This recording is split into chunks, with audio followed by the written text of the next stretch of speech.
Esta es la asignatura Formulación de Proyectos. Vamos a comenzar con la presentación de la asignatura y, en primer término, para comprender los conceptos que involucran el nombre de la asignatura Formulación de Proyectos. La palabra formulación implica poner por escrito algo en forma precisa, exacta, y la palabra proyecto implica futuro, implica alcanzar un objetivo muy importante. Ahora vamos a presentar a los profesores de esta asignatura. Alberto Rosli, quien les habla, ingeniero civil mecánico de la Universidad de Concepción. Personalmente he desarrollado mi carrera profesional principalmente en la empresa, pero siempre he tenido contacto con la universidad y en particular con la Universidad Católica de la Santísima Concepción. También vamos a contar con la ayuda de la profesora Carla Rodríguez, quien es ingeniero comercial de la Universidad del Desarrollo, quien lleva ya 5 años trabajando para nuestra universidad. Enseguida les muestro el programa de la asignatura. Aquí van a encontrar los datos generales de la asignatura, pueden ustedes verlo. La descripción de la asignatura, los objetivos que se pretenden alcanzar, las competencias que se espera desarrollar en los alumnos. Destaco específicamente la capacidad emprendedora, creativa e innovadora.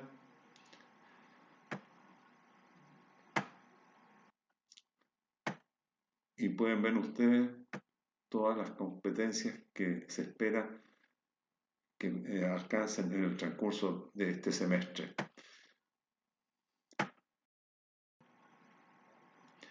Los resultados de aprendizaje.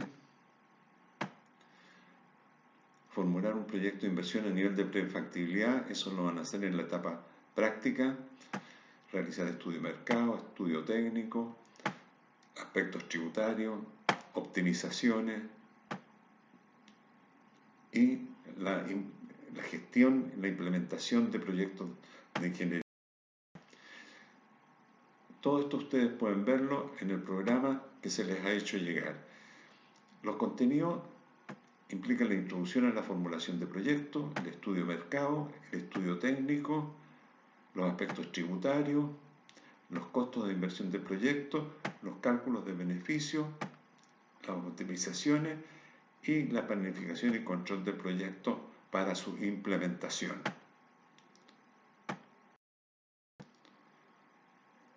Las evaluaciones de la asignatura corresponden a los test 20%.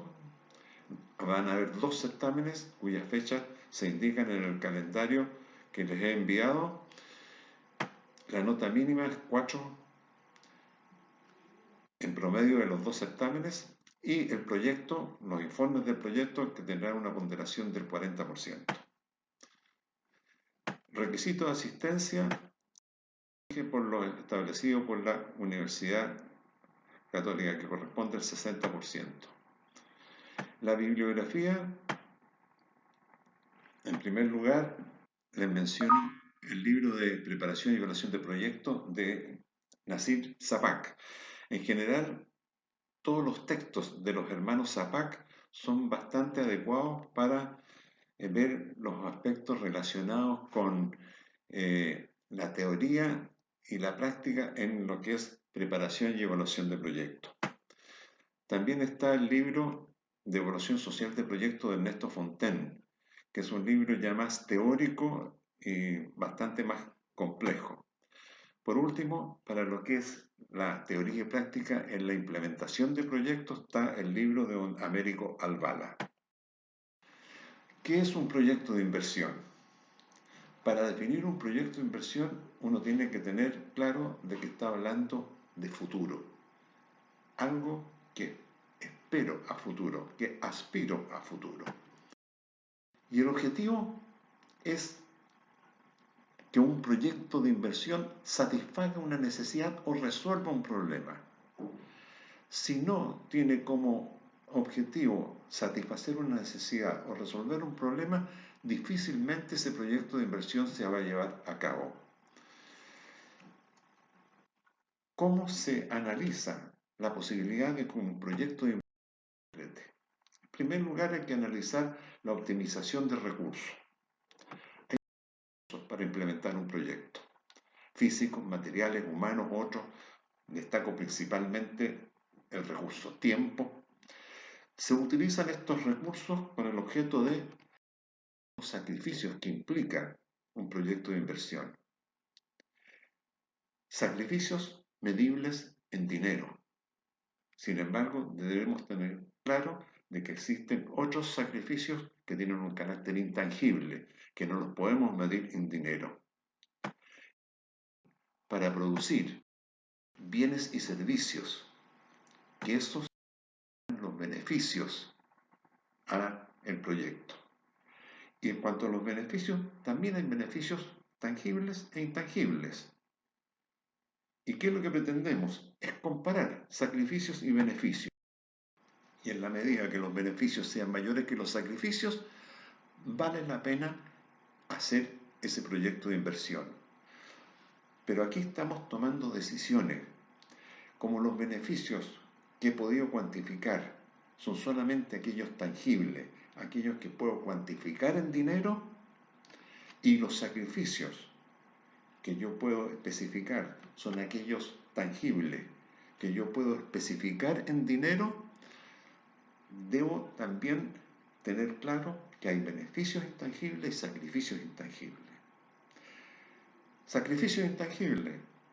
Bueno, los malos ratos que he pasado por llevar a cabo un proyecto.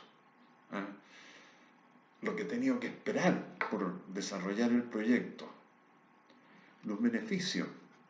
Bueno, la satisfacción de darle trabajo a otras personas.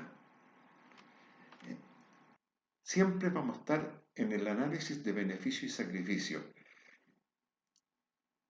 pero siempre teniendo claro de que estamos hablando de beneficios tangibles, medibles en dinero, y sacrificios tangibles, medibles en dinero, y que en el futuro va a ser muy difícil concretar este proyecto de inversión si no se hace este análisis de todos los efectos tangibles, pero teniendo muy presente que hay efectos intangibles que no los puedo medir en dinero. Los proyectos de inversión se clasifican de diferentes formas. Aquí voy a poner una serie de clasificaciones que pueden ser bastante aleatorias, a gusto de determinados objetivos. En este caso, cuando hablamos de objetivos estratégicos, podemos ver proyectos de mantenimiento, proyectos de mejoramiento, proyectos de expansión, proyectos de innovación, de diversificación, y también con el propósito de cumplir objetivos operacionales, proyectos de producción, proyectos de servicio, proyectos de bienestar. Según las relaciones de dependencia, es más interesante ver la posibilidad de proyectos alternativos, sustitutos, excluyentes. Si yo hago un proyecto, no puedo hacer otro.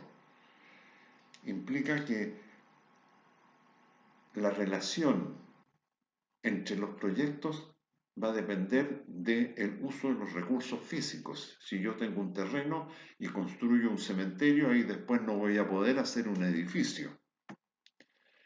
También el análisis de los proyectos independientes que no tienen objetivo común y de aquellos proyectos independientes que sí tienen un objetivo común. Esto lo vamos a ver en algunos minutos más.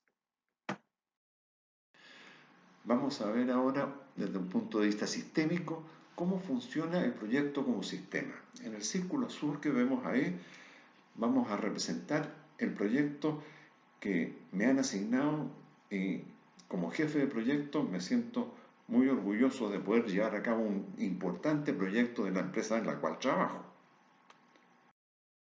Pero no debo olvidarme que en la empresa hay otros proyectos de inversión que van a luchar por los recursos escasos y van a competir con mi proyecto por esos recursos escasos. Y tampoco debo olvidarme, al lado hay un competidor que está realizando sus proyectos de inversión y que también compiten con el mío. Y esto en un determinado sector industrial. Puede haber un segundo sector industrial totalmente ajeno al sector industrial donde yo trabajo, pero que también incide en el uso de los recursos, ya que cuando el proyecto que está fuera de mi sector industrial solicita recursos a un banco, digamos un préstamo, para hacer las inversiones, está compitiendo con mi proyecto, ya que mi empresa también va a solicitar recursos a ese banco. Lo que quiero mencionarles es que un proyecto no está nunca solo, compite internamente dentro de la empresa y compite por los recursos externos de la empresa. El proyecto dentro de la empresa y relacionado con su medio ambiente podemos verlo de la siguiente forma. Ahí tenemos el dentro de la empresa, ¿con quién se relaciona? Tenemos que mirar las funciones básicas de cualquier empresa: ventas, producción, adquisiciones, personal, finanzas y otras. Con todas ellas, mi proyecto se relaciona para obtener información, para obtener recursos, para obtener conocimiento, etc. Pero también una relación con el ámbito externo, particularmente con el mercado, proveedores, competidores, muy importante, el Estado. O sea, mi proyecto no está solo. La integración de proyectos implica que el análisis de un proyecto debe hacerse mirando cuáles son las unidades de propósito de algunos proyectos distintos. Por ejemplo, aquí yo tengo 3 proyectos diferentes: un proyecto industrial, un proyecto habitacional y un proyecto de capacitación. No tienen ninguna relación de propósito, por lo tanto los puedo manejar como proyectos independientes. Distinto es el caso si hay unidad de propósito, en el cual tenemos que la industria, el proyecto habitacional y la capacitación están interrelacionados. Si la industria a la cual me refiero corresponde a la instalación de una planta pesquera en un fiordo perdido en los canales del sur y yo requiero construir casas para que el personal que trabaja en la industria pueda vivir, obviamente estos dos proyectos que son independientes tienen que manejarse con unidad de propósito.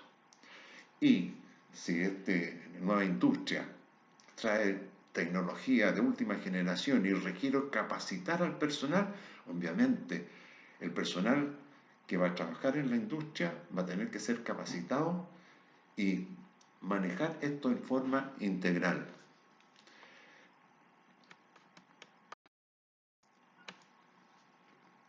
Hay proyectos que no tienen unidad de propósito, pero sí tienen una unidad referida a la asignación de recursos. Esto usualmente se refiere a empresas internacionales o al sector público, en la cual hay proyectos de diferentes tipos que se tienen que ir manejando de acuerdo a cómo se van asignando los recursos.